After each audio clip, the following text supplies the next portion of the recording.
She came in and told you what she collected and what she found. Detective Scott Smith told you he was in and out of the room taking photographs. He didn't see the bag removed. He saw it when it was laid out on the table. You can review your notes, review the transcript.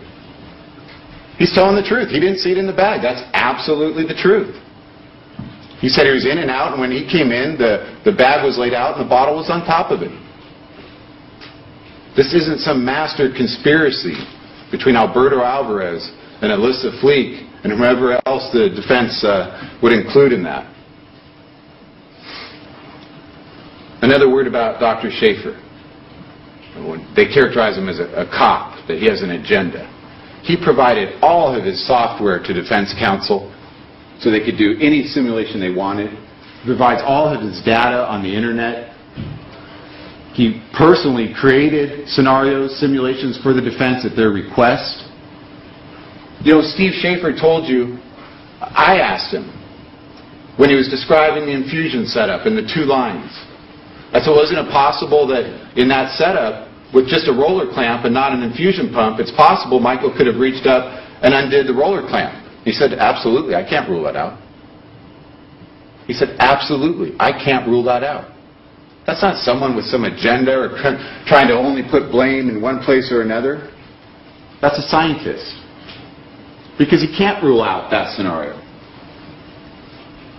Now, it's people's position in that scenario. Defendant Conrad Murray's absolutely guilty for such reckless behavior, for such indifference. But Steve Schaefer, Dr. Schaefer, is telling you the science.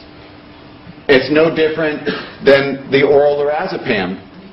No one can say, number one, if it was given categorically, but was it given at Conrad Murray's, handing it to Michael Jackson, giving him a cup of water? Was it done by Michael Jackson?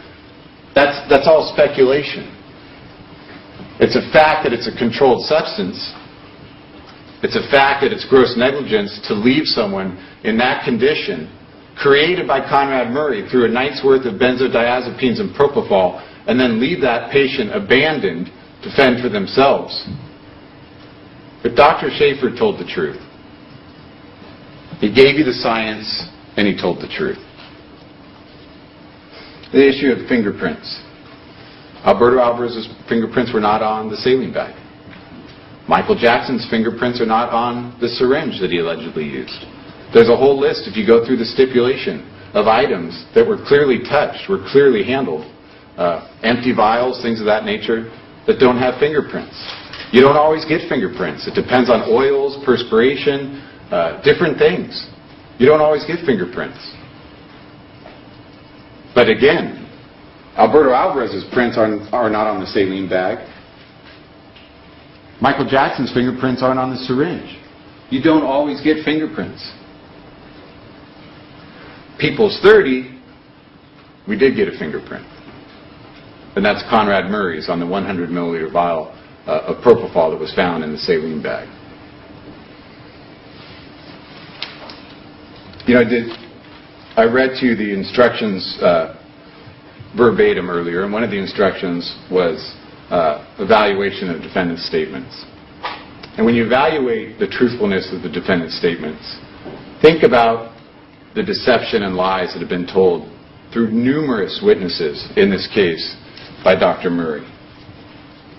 To Kenny Ortega commenting, Conrad Murray commenting that he was in perfect health, leave it to me, when Conrad Murray knew exactly the opposite was true.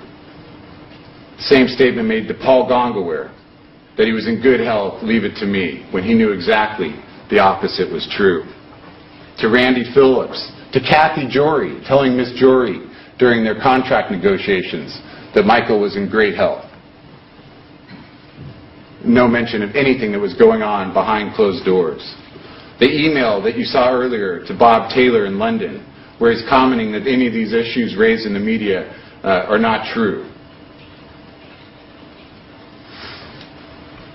To paramedics Seneff and Blunt and the other paramedics that responded, when Conrad Murray willfully denied them the information they requested and willfully denied and failed to mention that propofol was given.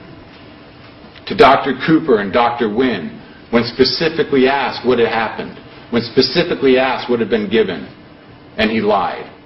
He didn't overlook it. That is insulting to your intelligence. He lied. He lied because there's consciousness of guilt, and he's looking out for himself. He lied to Tim Lopez, saying it was going to be the shipments were going to his clinic in Los Angeles. Defense counsel can't even understand the relevance of Nicole Alvarez's testimony. The propofol shipments, the 4 gallons of propofol were shipped to her apartment. Her apartment that was represented to Tim Lopez as a medical clinic.